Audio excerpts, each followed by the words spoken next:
Luma what? Luminescence. You know, like your sparkle? Yours is lavender. What the hey does that mean? You know you are my very best friends.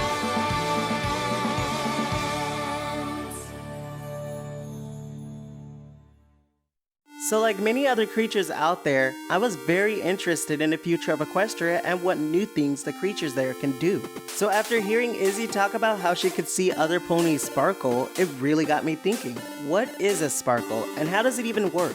Well, from what I found, a sparkle is something that shines brightly and flashes. But something tells me that's not what Izzy was talking about. So it had to be something that other ponies don't normally think about. And that's when I remembered that Izzy said that a sparkle is also called luminescence. Which does explain why Sunny's sparkle can also be a color.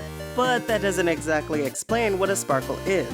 Especially since luminescence is just something that emits light without the use of heat. So great, back to the drawing board. But then Izzy tells Zip that her sparkle is so bright right now.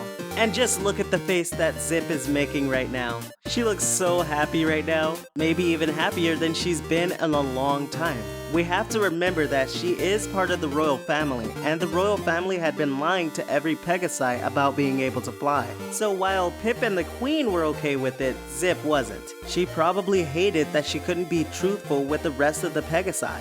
But right there, in that moment, she didn't have to worry about lying. She just had to fly. So she was really happy.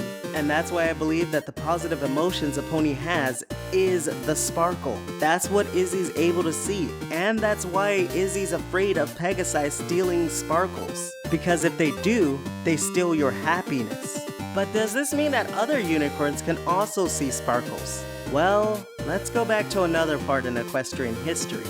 Back when winter was coming to Ponyville, Rainbow Dash tried her best to prevent Tank from hibernating. Before she managed to finally come to terms with it, her friends came to comfort her, but that's when Rarity said something that really caught my ear. Whatever. Oh, how can I say this tactfully? You've lost your sparkle, Rainbow Dash. That means that Rarity is able to see sparkles too. Now let's apply this to another pony and see if we can make any sense of this. So we'll start by applying this to Starlight, who was already manipulative and clever to begin with. So if all unicorns are able to see sparkles, then it would have made it a lot easier for Starlight to be able to manipulate an entire town, since all she would have to do is just look at their sparkle and see how unhappy they are.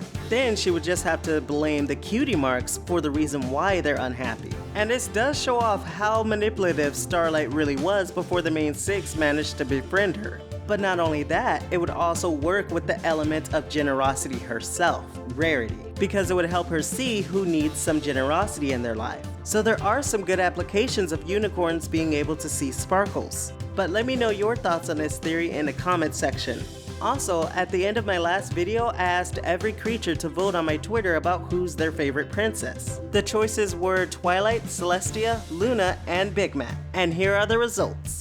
In last place is Celestia. It's probably because many creatures see her as having no flaws, which made her really unrelatable, which is a real shame because she's been through a lot, but not as much as Twilight, who's taking up third place, which is sad because she's also my favorite pony. But luckily Big Mac has claimed second place, and to be honest, I'm kinda surprised and not surprised. He's a very interesting pony even though he doesn't speak much. And the one time that he became a princess was just amazing. But we all know who really won this one. Luna comes in first place. She had so much development, especially since she used to be one of Equestria's biggest enemies.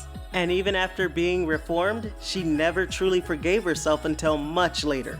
Anyway, I love hearing from all of you and seeing your thoughts on these polls. And don't forget, you can always follow me on Twitter for updates on future videos. And if you want to support this channel, be sure to like, subscribe, and share the video. This is Windstriker, signing off.